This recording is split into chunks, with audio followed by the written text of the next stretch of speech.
Hello everyone. Our today's topic is based on grammar. We have read the some modal verbs in our previous video like can, could, may, and our today's modal is might. Let's we discuss the modal verb might here. What is the use of might? Let's we discuss modal verb.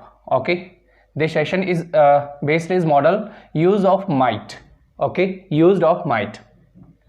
Its first point is might is used to express remote possibility. What is a remote possibility? Remote possibility होती है क्षीण यहां पर होगा क्षीण संभावना क्या होगी? क्षीण संभावना का मतलब होता है कमजोर संभावना को व्यक्त करता है। मतलब ये जो पॉसिबिलिटी को शो करेगा वो उसकी पॉसिबिलिटी 100 में से लगभग 20% वो पॉसिबिलिटी होगी। कितनी परसेंट पॉसिबिलिटी होगी? 20% पॉसिबिलिटी होगी। We have read may also. May जो है वो पॉसिबिलिटी को शो करता है 80%। और यहाँ पर एक आगे जो अपन पढ़ेंगे हमारे पास आएगा मस्ट, ये 100% पॉसिबिलिटी को शो करता है। और माइट जो है, ये जो माइट हमारा है, ये माइट कितने परसेंट पॉसिबिलिटी को शो करता है? 20% पॉसिबिलिटी को शो करता है। That's mean it has the negative sense. Okay, remote possibility है ना, इट हैज नेगेटिव सेंस, पर अपन ने उसको नेगेटिव बोलेंगे नहीं, पर सेंस वो रखता है यहाँ पर। Okay, let's we try to understand might through this example. Okay, the sky is clear. हमारे पास फैक्ट क्या है कि स्काई जो है पूरी तरीके से क्लियर है ना। इट माइट रेन टुडे, फिर भी बारिश हो सकती है। यानी वैसे तो बारिश होने के पीछे क्या है? It gives negative sense. ये क्या दे रहा है? बारिश नहीं हो सकती है, संभावना क्या है? बहुत कम है बारिश होने की। फिर भी मान लीजिए कहीं से बादल वगैरह आ जाएं और वहां पर वो बारिश कर दे, ये बात अलग है। लेकिन यहाँ पर बारिश होने की पॉसिबिलिटी जो है ना बहुत कम है here. Okay, let's we discuss the next example. There are no clouds. Most of time है ना, this kind of examples have been asked in examination, in 10th examination also. There are no clouds in the sky. It might rain today. यानी कि आकाश में बिल्कुल भी बादल नहीं है, फिर भी क्या हो सकती है? बारिश हो सकती है। मतलब उस बारिश होने की संभावना 20% है, मतलब कि बारिश नहीं हो सकती है, पर हो सकता है कहीं से बारिश हो जाए। वंस अगेन देखिए, द लास्ट बस हैज गॉन। ठीक है, द लास्ट बस has gone, might can come today. He might come today. इसका मतलब क्या हुआ कि वह आ सकता है, यानी अंतिम बस तो जा चुकी है, फिर भी वह आ सकता है, यानी उसकी आने की संभावना जो है बहुत कम है, बहुत कम उसके आने की संभावना। फिर भी मान लीजिए वो ऑटो रिक्शा या किसी वे से वो आ जाए। आगे हम यहाँ पर डिस्कस करेंगे the next. There may be 2 type of possibility. Possibility को क्या करता है? पॉसिबिलिटी हमारे पास कितनी प्रकार की तो है? पॉजिटिव पॉसिबिलिटी, एक है हमारे पास नेगेटिव पॉसिबिलिटी। ठीक है, यहाँ पर हम मे को भी पढ़ चुके हैं। यहाँ पर हम मे को पहले भी पढ़ चुके हैं। मे भी क्या शो करता है? पॉसिबिलिटी को शो करता है। अब देखिए इसका एक छोटा सा जो कंपैरिजन अपन देखें माइट के साथ मे को, जो मे है वह इंक्रीज करता है ना, increase the possibility।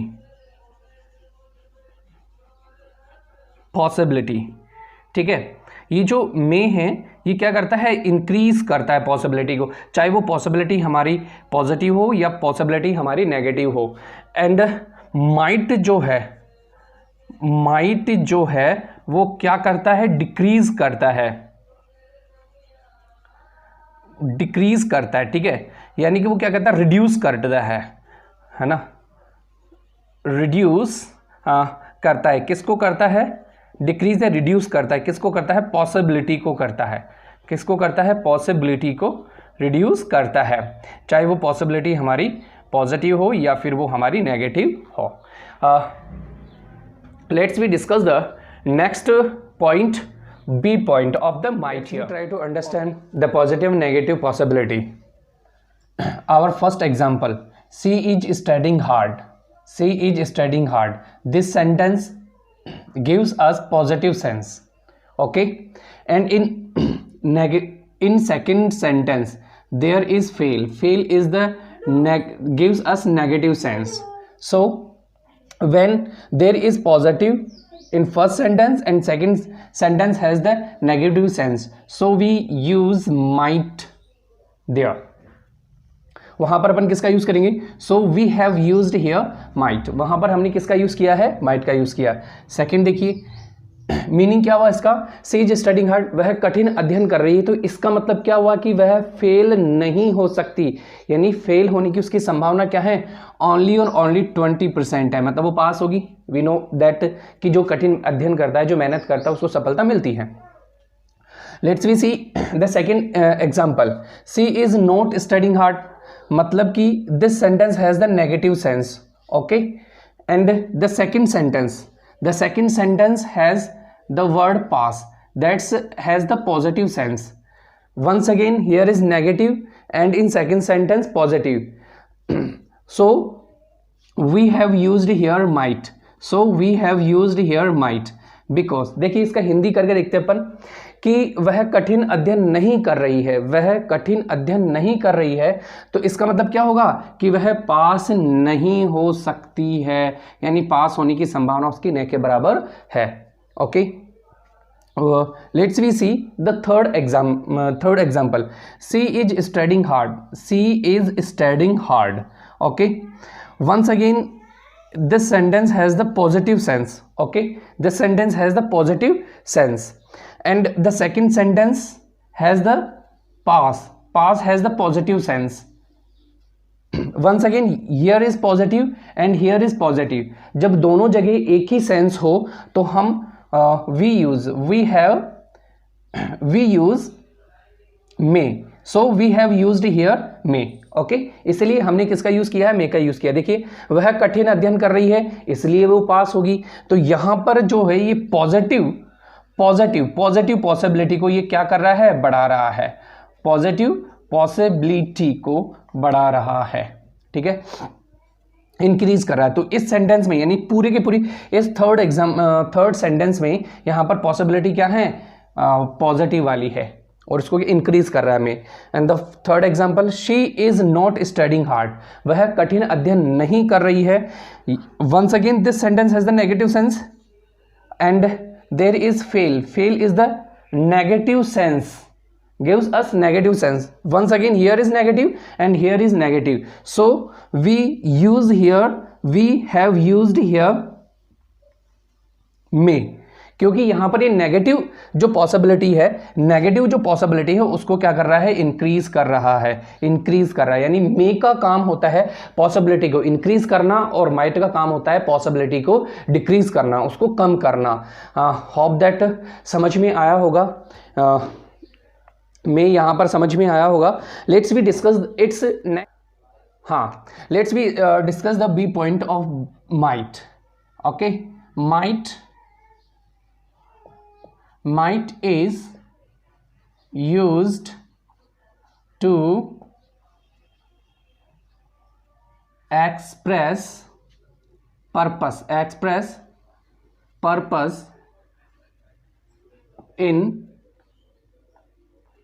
in the past. Okay, with so that we have discussed may also express purpose in present. Let's we discuss its example. हम इसके जो कुछ उदाहरण हैं वो देखते हैं यहां पर। she worked hard,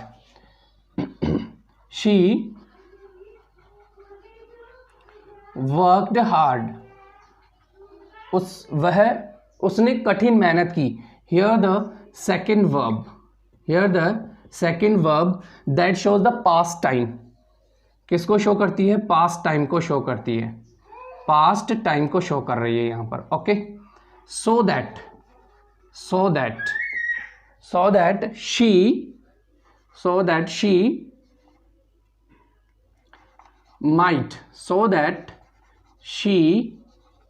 might support her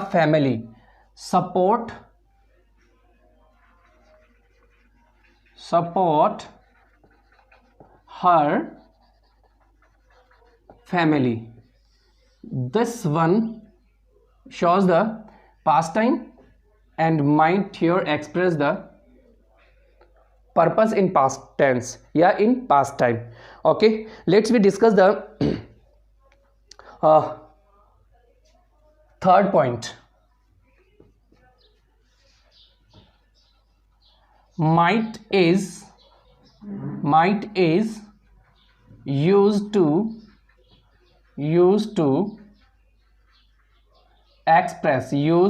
express politeness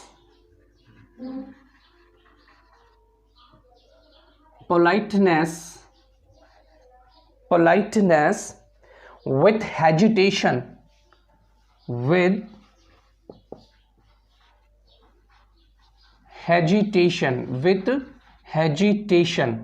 politeness को शो करता है किसके साथ? हेजिटेशन के साथ। यानी कि जब हम माइट का यूज करेंगे तो उसमें पोलाइटनेस तो होगी, उसमें हेजिटेशन भी होगा, कॉन्फिडेंस नहीं होगा, okay. In request, okay. Let's we discuss the example. Might I ask a question, might I ask a question here, and might I use your phone? Might I use your phone? Here the might express politeness with hesitation in request। हम किसी को request कर रहे हैं तो वहां पे झिझक होगी और विनम्रता भी होगी, उसमें दोनों चीज यहां पर शामिल होती है। किसमें? और हमने देखा था कि यहां पर मे का भी अपन यूज करते हैं, किसका यूज करते हैं? मे का भी यूज करते हैं। और मे और might considered most formal. May and might are considered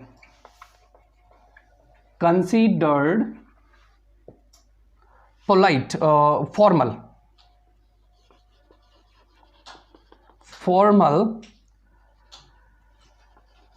modal verbs to request. And the question is, what is the difference between may and might? Let's we discuss.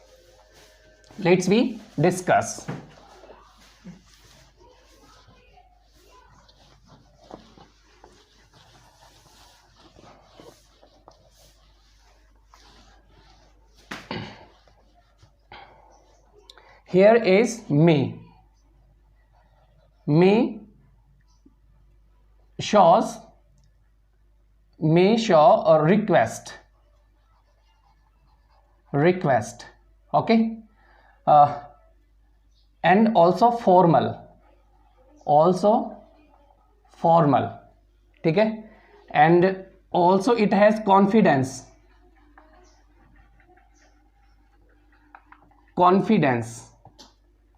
okay. and might का भी अपन किसके लिए use करते हैं? Request के लिए use करते हैं। ये भी फॉर्मल है, बट इसमें क्या है? हेजिटेशन है,